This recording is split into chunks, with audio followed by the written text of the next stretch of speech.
Сооротуучу Кудай. 17 август.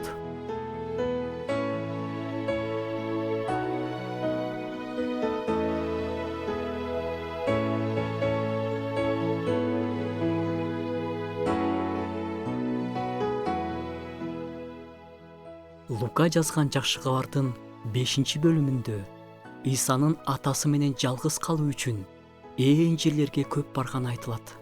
Эң кызыгы, анын кызматы канчалык кеңейип, убактысын алган сайын, ал жалгыздыкта Кудай Атага ошончолук көп сыйынган. Канчалык кызматың, жоопкерчилигиң көбөйгөн сайын, ошончолук көп ээн жерге барууга туура келет.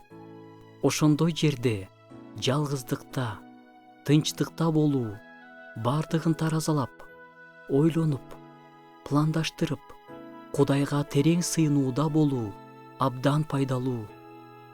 Мисалы, жаратылыштын койнуна, суу жээгине же тоого чыгып кетип, андай мүмкүнчүлүк болбосо, үйдүн чатырына чыгып кетсеңиз да болот. Ал жерде сиз Кудай менен жалгыз убакыт өткөрө аласыз. Ыйса чөлдө 40 күн оросо кармаган. Кээде маанилүү чечимдерди кабыл алуудан мурун түнү менен тоодо калган. Айкаш чыгачка бараардан мурун ал Гетсемани багына кеткен.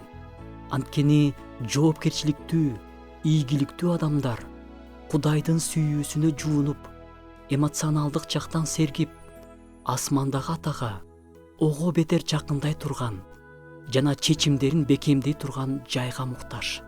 Ошондой жерди таап, бат-баттан ал жерге барып туруңуз.